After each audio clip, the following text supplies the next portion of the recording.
Just pour the coffee and leave. The adults are talking."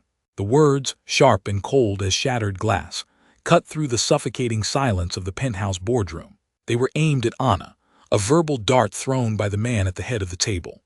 Khalid Al-Jaber, heir to a global logistics empire, didn't even bother to look at her as he spoke. His attention was fixed on the delegation across the vast expanse of polished mahogany, but the command was meant for her and everyone else in the room. It was a declaration of status, a reminder of the pecking order. Anna's hands did not tremble. Years of practice had taught her how to build a fortress behind a mask of serene deference.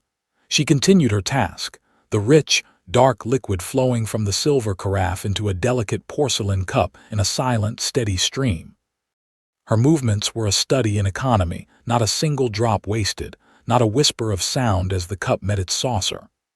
To the occupants of this room she was a function, a pair of hands attached to a crisp gray uniform. She was not meant to have thoughts, much less feelings. Inside, however, a familiar, heavy feeling settled in her gut. It wasn't anger, not anymore. It was the profound weariness of being perpetually underestimated, of being rendered two-dimensional by a glance. She had served men like Khalid before, young, hungry, and terrified of being seen as anything less than absolute masters of their universe. They used cruelty as a shield and arrogance as a weapon. His suit was a razor-sharp Italian silk that probably cost more than her car, his watch a constellation of diamonds and platinum. He was a prince in a glass tower, and she was just part of the scenery. The room itself was an altar to power. Floor to ceiling windows framed a panoramic view of the city, a glittering tapestry of lights that seemed to bow before the building. The air was thick with the scent of old money, leather, expensive cologne, and the faint, metallic tang of ambition. 10 figures sat around the table, their faces grim and unreadable. On one side, Khalid's team, sharp-suited lawyers and executives who mirrored their leaders' tense energy. On the other, the visiting delegates, impassive, watchful men whose stillness felt more menacing than any overt threat. The billion-dollar deal hanging in the balance was a ghost haunting the space between them. At Khalid's side sat his father, the patriarch, Mr. Al-Jaber. Where Khalid was a blade, his father was a weathered stone.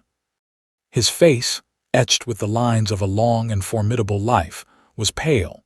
He shifted uncomfortably in his high-backed leather chair, his gaze distant. When his son had spoken, Anna had seen the older man flinch, a barely perceptible tightening around his eyes. He looked tired, a relic of a different era of business, an era where honor was perhaps valued more than brute force. He looked at the ornate coffee cup Anna placed before him, but his eyes saw something else entirely. Anna recognized the look. It was the quiet sorrow of a man watching his legacy curdle in the hands of his own child. She placed the last cup down and straightened up, her work complete. She was a ghost, a silent cog in the machinery of wealth. Her role was to facilitate comfort for those who made decisions, to remain unseen and unheard, to absorb casual cruelties without a flicker of reaction. Her uniform was an invisibility cloak, her silence a condition of employment. Would you endure this erasure day after day, just to survive? As she turned to leave, Khalid flicked his wrist, a gesture of dismissal so casual it was insulting.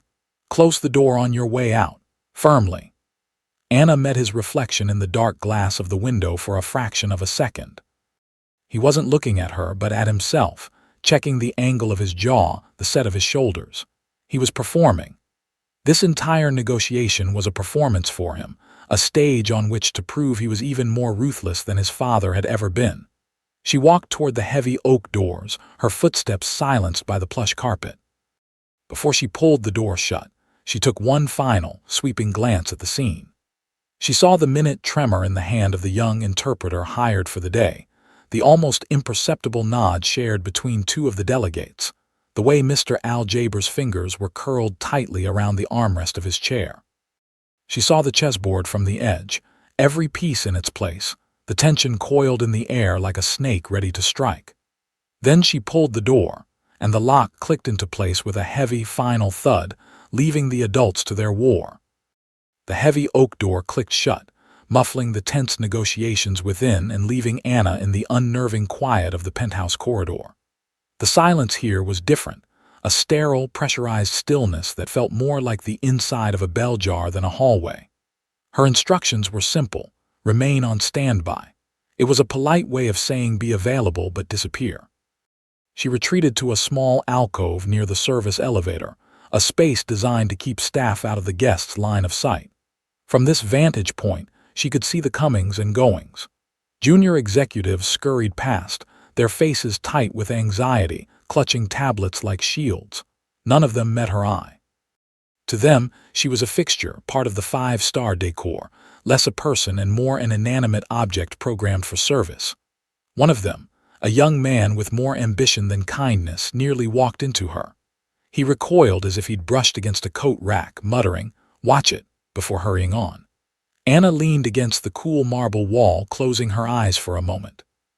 This calculated invisibility was a strange kind of power. She had once commanded rooms like the one she'd just left, not as a silent servant, but as a voice of counsel. She remembered the weight of different fabrics, the crisp linen of a diplomat's suit, not the stiff polyester of this gray uniform. She remembered the scent of old books in university libraries in Amman and Cairo, the thrill of deciphering ancient legal texts. That life felt like a dream she'd woken from abruptly, a ghost that trailed behind her, visible only to herself. The source of that life's end was a wound she kept tightly bandaged, a family tragedy, a sudden reversal of fortune, and the humbling, desperate need to simply provide. So she had learned to be invisible. She had learned that in this new world, her master's degree in international law and her fluency in 4 languages were worth less than her ability to fold a napkin into a perfect swan. The boardroom door swung open and Khalid stormed out, his face a thundercloud. He was pacing, barking into his phone in English now. "Unacceptable. The valuation is an insult. Make them understand." He stopped his frantic march directly in front of Anna, his tirade momentarily forgotten. His eyes, cold and assessing, dropped from her face to the small plastic rectangle pinned above her heart. "Anna, housekeeping." A slow, contemptuous smirk spread across his lips. He lowered his phone. "Still here?" he asked, his voice dripping with condescension. "Hoping for a tip." He looked at her name badge as if it were a stain on his pristine world. It was a deliberate microaggression, a small, cruel assertion of his power and her nothingness. Anna held his gaze, her expression unreadable. "I was told to remain on standby, sir," he laughed, a short, sharp bark devoid of humor. "Right, standby." He turned his back on her, resuming his phone call as if she had ceased to exist. Just then, her direct supervisor, the hotel's head of service, rounded the corner. She saw Anna standing there and the look on Khalid's face. Her own expression soured with panic. She rushed to Anna's side, her voice a harsh whisper. "What are you doing? You were told to wait by the elevator. This is a private floor, not a break room." "Do you want to be written up?" The threat hung in the air, another layer of institutional pressure designed to keep her in her place. "Don't be seen. Don't be heard. Don't exist." A muffled shout erupted from behind the boardroom doors, followed by the sharp, scraping sound of a chair being pushed back violently. Khalid's phone call ended abruptly. He spun around, his eyes wide with a mixture of fury and alarm, and shoved his way back into the room. The head of service grabbed Anna's arm. "Stay here. Don't move." The doors didn't fully close, and through the gap, a scene of corporate warfare unfolded. The voices inside were louder now, a cacophony of panicked English and staccato Arabic. Anna could hear the interpreter's voice, high and strained, stumbling over words. She recognized the dialect Khalid was using, not the standard diplomatic Arabic taught in schools, but a complex, almost archaic form, dense with legal and financial jargon specific to old Gulf money. It was a deliberate power play, a linguistic fortress designed to confuse and dominate. He wasn't negotiating, he was laying a siege. The junior executive who had been rude earlier burst out of the room, his face slick with sweat. He saw the head of service and blurted, "Mr. Al-Jaber needs his medication. And Mr. Khalid is demanding fresh coffee. Now." The supervisor shoved a keycard into Anna's hand. "His medical kit is in his private suite, 3501. The coffee is here. Be fast. Be invisible." Anna moved with purpose, her earlier weariness replaced by a surge of adrenaline. She retrieved the coffee and was heading back when the boardroom door flew open again. This time it was the interpreter, a young man who looked utterly broken. He leaned against the wall, gasping for air. I can't do it," he stammered to one of Khalid's lawyers. "The terminology, it's a trap. Every word is a trap." The deal was not just stalling, it was dying, and Khalid was killing it to prove a point. Anna pushed the coffee cart to the doorway, her official reason for being there. As she entered, the full scope of the chaos hit her. The delegates were on their feet, speaking rapidly among themselves in their own language. Khalid was yelling at his team, his face flushed. The billion-dollar deal was a patient bleeding out on the table, but Anna's focus was on one person, Mr. Al-Jaber. The patriarch was slumped in his chair, his skin a ghastly shade of gray. His hand was pressed to his chest, his breathing shallow and ragged. His eyes were wide with a fear that had nothing to do with money. It was the primal fear of a body betraying itself, of a life coming undone. He was having a medical emergency in the middle of his son's self-made hurricane. This was it. The moment of no return. She could pour the coffee, retrieve the medication, and retreat to the safety of the corridor, her duty fulfilled. She could remain invisible, or she could step into the storm. Looking at the old man's face, at the silent plea in his eyes, she knew there was no choice at all. She was no longer just a housekeeper. She was the only person in the room who seemed to see a man, not a chess piece. What would you do next? The question wasn't a choice. It was a command from a part of herself she thought she had buried long ago. Anna set the coffee carafe down on the credenza with a soft, deliberate click. The sound was a tiny anchor in the swirling chaos, and a few heads turned her way. She paid them no mind. She ignored Khalid's enraged glare and the frantic gestures of her own supervisor, who was flapping her hands at the doorway like a panicked bird. Her path was a straight line to the head of the table. She knelt beside Mr. Al-Jaber's chair, entering his space with a quiet respect that was the antithesis of his son's belligerence. She leaned in close, her voice low and steady, shielded from the rest of the room. "Ya Ami, hal tadej ila dawek?" she asked. "My uncle, do you need your medicine?" She didn't use the formal, sterile Arabic of the negotiation. She used a warm, familiar dialect from the Levant, a language of home and family, infused with a respect that addressed him not as a corporate titan, but as a respected elder. The effect was immediate and profound. Mr. Al-Jaber's frantic, unfocused gaze sharpened, locking onto her face.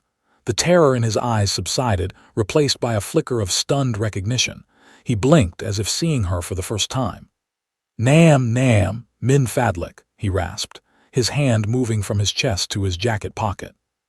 Yes, please." Her quiet competence was a ripple that spread through the room. The visiting delegates fell silent, their expressions shifting from irritation to intense curiosity. Who was this woman? This uniformed housekeeper who spoke their language with the fluency and intimacy of a native. The hotel's general manager, alerted to the crisis, had just arrived at the doorway. Seeing a member of his cleaning staff kneeling beside the most important client in the hotel, he rushed forward, his face a mask of horror. "Ma'am, please step away. Let the executives handle this." He reached for her arm. But before he could touch her, Mr. Al-Jaber spoke again, his voice gaining a fraction of its former strength. "Atraka, haya tusa ijuni. Leave her. She is helping me." It was a small win, a momentary shield. But as Anna helped the old man retrieve a small vial of pills from his pocket, she felt the heat of Khalid's stare on the back of her neck. It was a look of pure, unadulterated fury. She had not only disobeyed his command to be invisible, she had stolen the focus of the room and, worse, the respect of his father. She had broken the unspoken rule. She had mattered. Did you catch what she just did? She had calmly and quietly taken control. With the pill resting under his tongue, Mr. Al-Jaber's breathing began to even out. The color was slowly returning to his face. Anna poured him a small glass of water, her movements unhurried and reassuring. The storm of the negotiation still raged around them, but in their immediate vicinity, a small pocket of calm had formed. The old man looked from Anna's face to the cup of coffee she had served him earlier, now cold on the table. The steam was gone, but the aroma lingered. He inhaled deeply. "Al hail," he murmured, his voice thick with nostalgia. "Riha tu hakuruni by Beatty. Cardamom. The smell reminds me of my home." It was a simple, profound statement. Her dialect, combined with the familiar scent, had transported him out of this cold, hostile room and back to a place of safety and memory. He wasn't just a client being handled. He was a man being cared for. He saw her, not her uniform. He saw a person who understood a language deeper than words, the language of culture and comfort. "I know the scent well, sir," Anna replied softly in the same dialect. "My grandmother used to say that coffee without cardamom is like a house without a welcome." A ghost of a smile touched Mr. Aljaber's lips. It was the first genuine expression of warmth the room had seen all day. In that moment, a bond was forged. It was a connection built not on contracts or currency, but on shared cultural touchstones, a bridge across the vast chasm of their supposed stations. This quiet exchange gave Anna an undeniable moral authority. She was no longer an intruder. She was an invited guest in this circle of two. The delegates watched, their faces unreadable but their eyes sharp. They understood the significance of what was happening far better than Khalid's team did. In their world, trust was the ultimate currency, and this woman had just earned it from the patriarch in a way his own son could not. Khalid, however, saw only insubordination.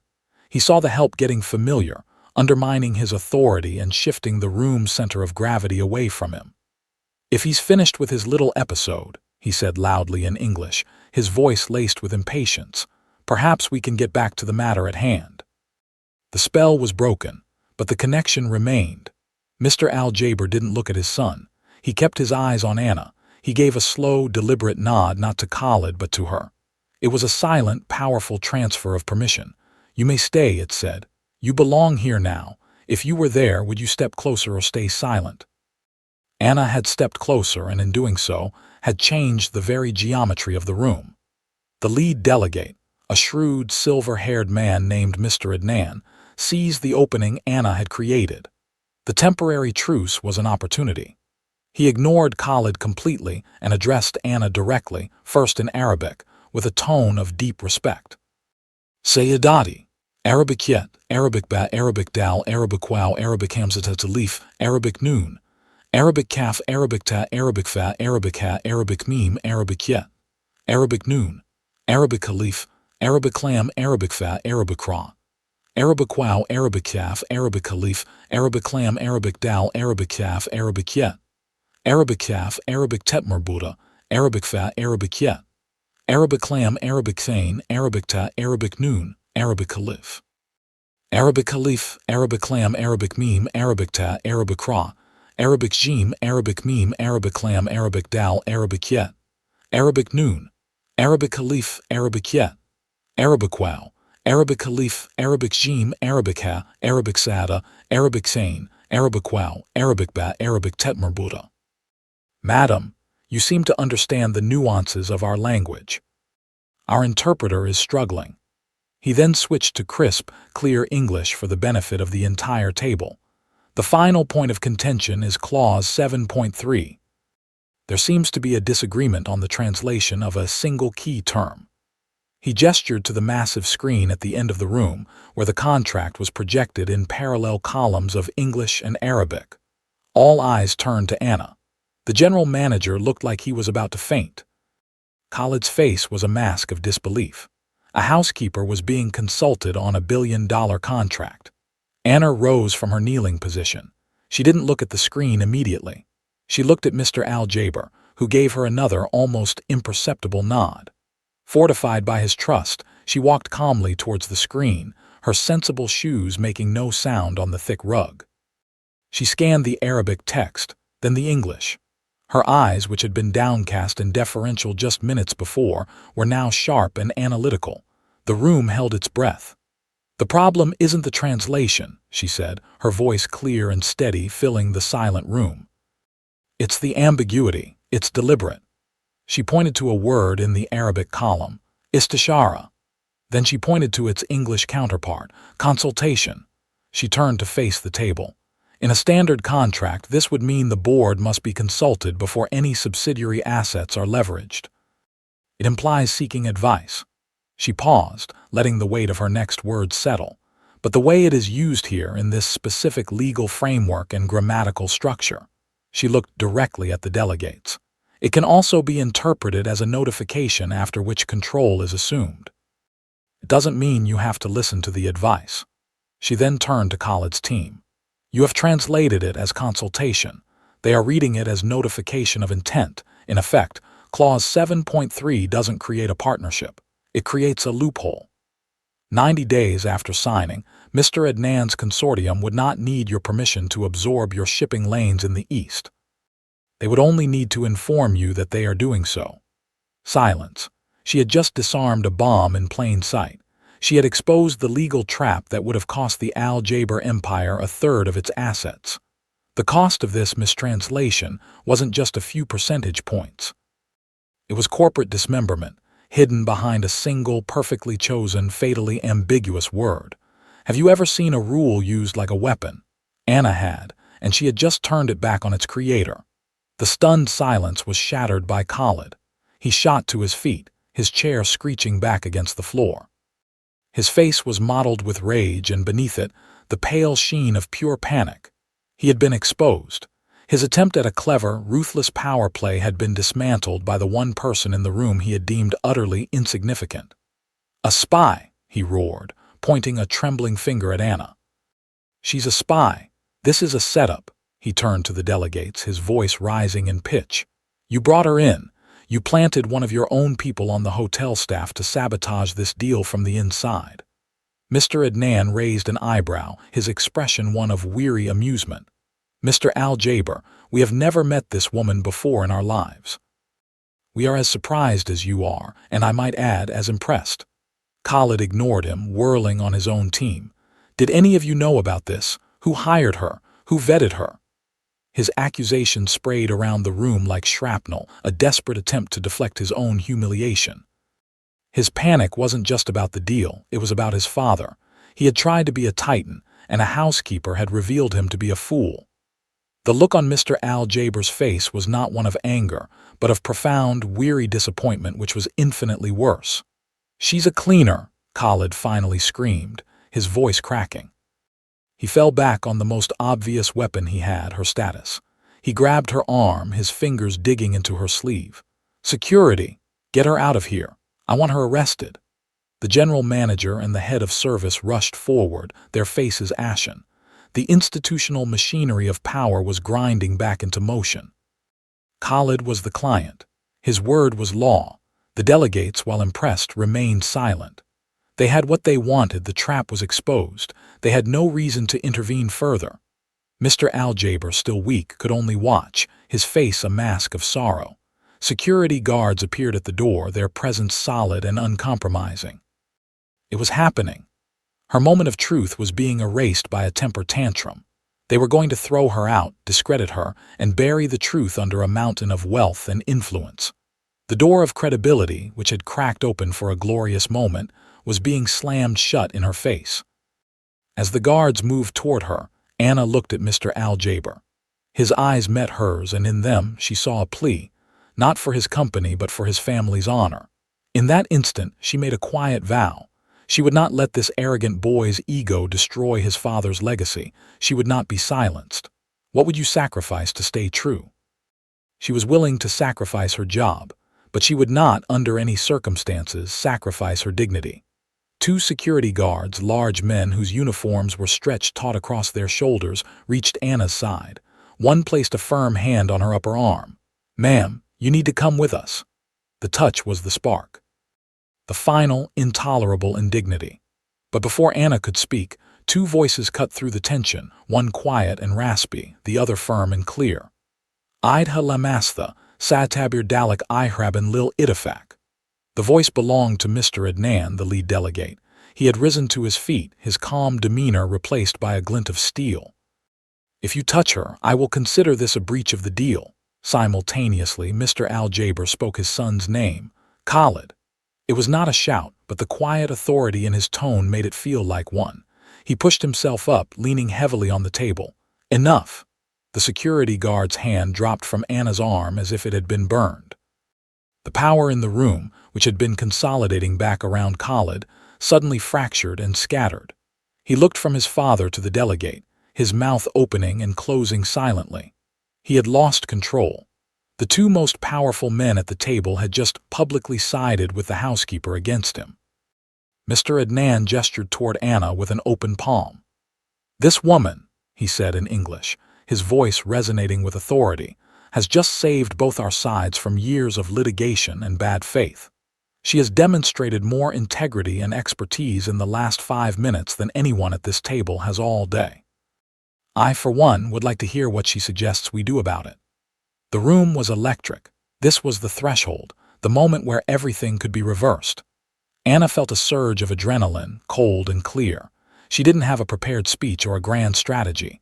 Her plan was brutally simple: expose the truth, then build a bridge over the chasm it created. She was no longer operating from a position of defense. She was about to set the terms. She took a small step away from the guards, moving from the periphery of the room toward its center. She smoothed the sleeve of her uniform, a simple, grounding gesture. She was still Anna, the housekeeper. But her voice, when she spoke, would belong to someone else entirely. It would be the voice of a woman they had tried and failed to erase. This is where everything could flip. She could feel the tectonic plates of power shifting beneath her feet. Anna walked not to the side of the table, but to its head, taking the position that Khalid had just vacated. She stood there for a moment, the city's glittering skyline a crown behind her head. She was no longer a servant in the room. She was its focal point. She began by addressing the delegates in their own language, her Arabic now shifting from the warm, familial dialect she'd used with the patriarch to the formal, precise language of international law. It was flawless. She didn't just deconstruct the problematic clause. She cited legal precedents from Emirati and Qatari commercial codes, explaining exactly how such ambiguity had been exploited in the past. She showed them she wasn't just fluent, she was an expert. The delegates listened with rapt attention, nodding slowly, their faces models of profound respect. One of them began taking notes. Then she turned to Khalid's side of the table and switched to English. Her tone was not accusatory or triumphant.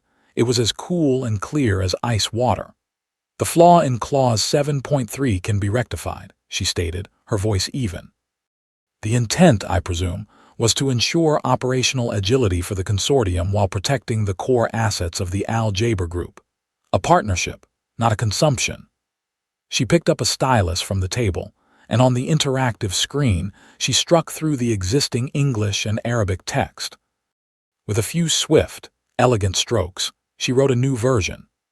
It was a masterpiece of concision and clarity, a simple, 3-line amendment that defined the term consultation with unbreakable precision, established a clear protocol for asset management, and included a mutual non-circumvention clause.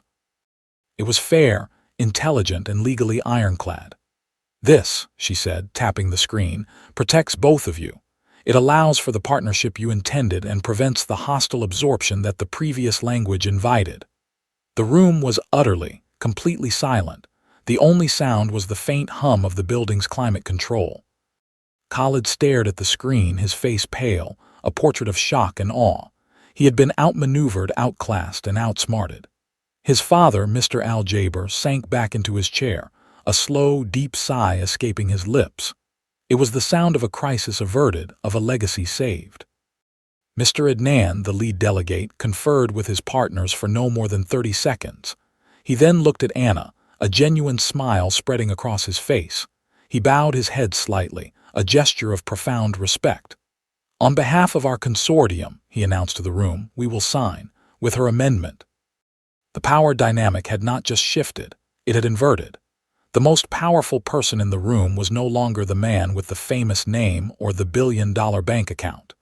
It was the woman in the gray housekeeping uniform who had just rewritten the future with a pen.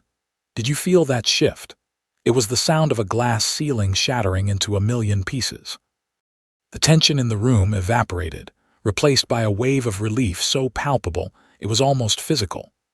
Lawyers from both sides, who had been adversaries moments before, now worked together to formally incorporate Anna's amendment into the final document. The deal was signed within the hour. Khalid, humbled and silent, affixed his signature with a hand that trembled slightly. He refused to look at Anna. In the quiet aftermath, as the delegates departed with handshakes and genuine smiles, Anna slipped out of the boardroom, intending to disappear back into the silent corridors of the hotel. Her work was done, but she didn't get far. Mr. Al-Jaber, escorted by the hotel's general manager, met her by the elevators. The old man's eyes were clear, and his posture, though still frail, had regained a measure of its former dignity. "Ems," the general manager began, realizing with a jolt of embarrassment that he didn't even know her last name. "Alistair," Anna supplied quietly. "Anna Alistair." "Miss Alistair," Mr. Al-Jaber said, his voice filled with a gratitude that was deep and sincere. "There are no words to express my family's debt to you. You saved more than a contract today." He gestured to the GM. "We would like to offer you a bonus. A life-changing sum. Name your price. Whatever you want, it's yours." The offer hung in the air, a golden ticket out of her current life, a reward for her brilliance. She could take the money and walk away, her future secured. She could demand a public apology from Khalid, a moment of satisfying revenge. But Anna looked at the weary, honorable man before her, and thought of all the other Annas in this hotel, in every company. The ones with hidden degrees, unspoken skills, and buried histories, their potential locked away behind a name badge and a uniform. Vengeance was fleeting. Money was a tool. But change was a legacy. "Thank you, sir. That is more than generous," she said, her voice soft but firm. "But I don't want a reward, I want a solution." The two men looked at her, confused. "I want to create a system," she explained, "a new protocol for this hotel that ensures that the skills of every single employee are known, recorded, and valued. I want to make sure that management knows who their people truly are, so that the next time there is a crisis, you don't have to rely on luck to find the expert you need. You already know she's mopping the floor on the 3rd story." It was a choice for soft justice, for grace over vengeance. She wasn't interested in punishing Khalid for his blindness. She wanted to give the entire institution a new way to see. What does real justice look like here? For Anna, it looked like building a better future, not just cashing in on a chaotic past. The general manager stared at Anna, his mind racing. Her proposal was audacious, unconventional, and utterly brilliant. It was a paradigm shift disguised as an HR initiative. It transformed a moment of public embarrassment into an opportunity for profound institutional change. Mr. Al-Jaber understood immediately. He saw the wisdom and the elegance in her request. It was a solution that created value far beyond a single bonus check. It was an investment in human capital, the most overlooked asset in any corporation. "It will be done," Mr. Al-Jaber declared, looking at the GM. "And it will be named the Al-Jaber Protocol, in honor of the integrity you have shown my family today, Miss Alistair." Within a week, the transformation began. The hotel's human resources department, shaken from its bureaucratic slumber, was tasked with a complete overhaul of its employee record system. The Hidden Talents program was born. It was more than just a suggestion box. It was a formal, integrated part of the employee experience. During onboarding, every new hire, from the dishwashers to the department heads, was invited to fill out a comprehensive skills inventory. It wasn't just about previous jobs. It was about life experience. You speak other languages. Are you certified in first aid or crisis management? Do you have a degree in a field unrelated to your current role? Do you know how to code? Can you read a balance sheet? The data was compiled into a searchable, confidential database, accessible only to senior management and HR. The new, mandatory rule was simple and revolutionary before any external contractor or consultant was hired. Be it a translator, a paralegal, a financial analyst, or a security expert, the Hidden Talents Registry had to be checked first. The policy was to look inward before spending outward. The HR director, a woman who had previously only seen Anna as a number on a payroll sheet, was now tasked with enforcing the protocol. Resistance from some mid-level managers, comfortable in their old ways, was immediate. But the directive came from the very top, backed by the hotel's most important client. The path, while not without obstacles, was now open. The system that had been built on the assumption that a person's uniform defined their worth was being actively, deliberately rewired. It was the beginning of a quiet revolution, one that started not in a boardroom but with a single woman who refused to be invisible. Would this change be enough in your workplace? It was a start. It was a seed. A few days later, a formal invitation was delivered to Anna. It was not a summons to the GM's office, but a simple, handwritten note from Mr. Aljaber, requesting her presence for tea in his private suite. When she arrived, she was greeted not by a titan of industry, but by a grandfather. Mr. Aljaber was dressed in a simple thobe, looking more comfortable and at peace than he had in the boardroom. There were no lawyers, no executives, just the two of them in a quiet, sunlit room overlooking the city. "Please sit," he said, gesturing to a comfortable armchair. He poured the tea himself, a gesture of respect that spoke volumes. For a while they sat in a comfortable silence, the clink of porcelain the only sound. Then he spoke. "I must apologize," he said, his voice heavy with sincerity. "For my son. His arrogance, it is a failing of his youth and perhaps a failing of my own teaching. He saw your uniform and it made him blind. I am deeply sorry for the disrespect you were shown." "He is a young man with a great weight on his shoulders," Anna replied graciously. "Pressure can make men do foolish things." Mr. Aljaber nodded, accepting her quiet act of diplomacy. "You have a grace that is rare, Miss Alistair. You were owed a victory and you chose to build something instead." He took a sip of tea, his eyes full of a gentle curiosity. "May I ask, your Arabic is that of a scholar, your understanding of the law is that of an expert. This is not the work of a housekeeper." And so, for the first time in years, Anna spoke of her past. She told him of her work as a junior attaché for the United Nations in Amman, of her role in mediating trade disputes, of her passion for the beautiful, intricate tapestry of international law. She spoke of the car accident that had claimed her husband and left her with a mountain of debt and a young son to raise alone in a foreign country. She spoke of the humbling necessity that led her to take any job she could find, to pack away her degrees and her old life like clothes she would never wear again. In telling her story, she wasn't asking for pity. She was reclaiming her own narrative. She was stitching the two halves of her life, the brilliant past and the humble present, back into a single, whole identity. Mr. Aljaber listened, his expression one of deep empathy. In that quiet, sunlit room, she was not an employee, a hero, or a victim. She was Anna Alistair, whole, whose voice helped you heal when no one clapped. Sometimes it is the quiet voice of a kind stranger who simply asks, "Who are you?" The first training session for the new Aljaber protocol was held a month later. It was mandatory for all managerial staff. The general manager opened the session, but he quickly turned the floor over to its architect. Anna walked to the front of the room. She was not in her housekeeping uniform, nor was she in the power suit of a senior executive. She wore a simple, professional navy blue dress. Her presence was one of quiet, unshakable confidence. She began not by boasting of her own achievements, but by telling a story. She recounted the events of that day in the boardroom, framing it not as a personal triumph, but as a systemic failure. "That day the hotel had a crisis," she explained, her voice calm and measured. "The solution to that crisis was already in the building. The system failed because it was not designed to see that solution. It was designed to see uniforms, not people. It was designed to see job titles, not talents."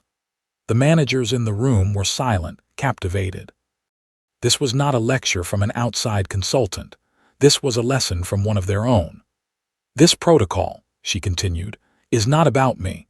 It's about ensuring we never leave our most valuable assets sitting on the sidelines again. It's about understanding that the person cleaning a spill in the lobby might be a certified paramedic. The valet parking your car might be fluent in Russian. The person washing dishes might have a degree in engineering. We are more than our jobs. We are a reservoir of hidden potential. This program is simply the key to unlocking it." At the end of her presentation, she gave a specific, public thank you to a young bellhop who, on that chaotic day, had been the only staff member to ask her if she was okay, a small act of kindness that had not gone unnoticed. She shared the credit, widening the circle of recognition. The applause that followed was not polite or obligatory. It was genuine and heartfelt. The respect in the room was for her competence, her integrity, and her vision. She hadn't climbed the ladder, she had redesigned the building. In doing so, she had opened a door not just for herself, but for everyone who had ever felt invisible. Recognition done right, agree. After the training session, the general manager approached Anna, holding a small velvet-lined box. "Anna," he said, his smile warm. "On behalf of the entire hotel, we felt your title needed to reflect your new role." He opened the box. Inside, resting on the dark velvet, was a new name badge. It was not the cheap, laminated plastic of her old one. It was brushed silver, sleek and elegant. The engraving was simple and clear. Anna Alastair, Director, Talent Development. Anna picked it up. It felt cool and heavy in her hand, a tangible symbol of her new reality. The GM then handed her another object, her old name badge. Anna, Housekeeping. She held them both, one in each palm, weighing the past and the future. The plastic badge felt flimsy, a relic from another life. For years, it had been a mark of her station, a symbol of everything she had lost, of the assumptions strangers made about her. It had been the focus of Khalid's sneer, the physical evidence of her supposed insignificance. But looking at it now, its meaning had transformed. It was no longer a symbol of shame. It was a receipt. It was proof of where she had come from. It was a reminder that dignity is not conferred by a title, but carried within. The journey from that piece of plastic to this piece of silver was the story of everything that had happened. "We're creating a small display for the new Employee Development Center," the GM said. "A place to honor the spirit of the new protocol. We were hoping we could frame this." He gestured to the old badge. Anna smiled, a genuine, radiant smile. "I think that's a perfect idea." She handed him the plastic badge. The object of her dismissal was about to become the cornerstone of a legacy, a public testament to the power of seeing people for who they truly are. Did the object's meaning change for you too? It was no longer a label.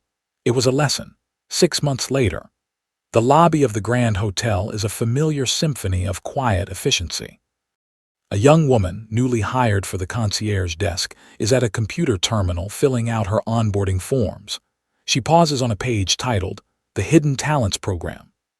With a thoughtful expression, she begins to type, fluent in American Sign Language, certified wilderness first responder, former volunteer firefighter. She smiles to herself, a small private acknowledgement of being seen for her whole self. Across the lobby, Anna Alastair is walking with purpose.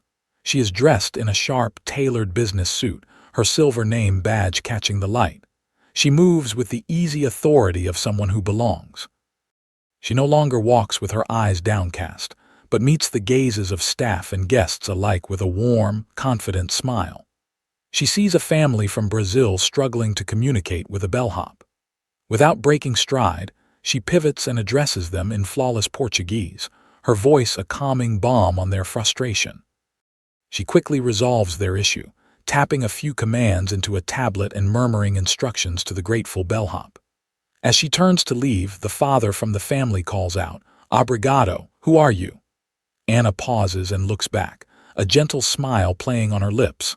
"I'm the person who makes sure we know who we are," she says simply, before continuing on her way. Her work is not done in grand, dramatic showdowns anymore. It is done in these quiet, daily acts of connection and recognition. It is woven into the very fabric of the hotel's culture. Her presence has fundamentally, irrevocably changed the air of the place. She is a living testament to her own philosophy. The greatest resource is always the one hidden in plain sight. As she disappears into an elevator, the doors sliding shut, a final, quiet thought lingers in the air, a question for every room she will ever enter. How many miracles are hidden right in front of us, just waiting to be seen?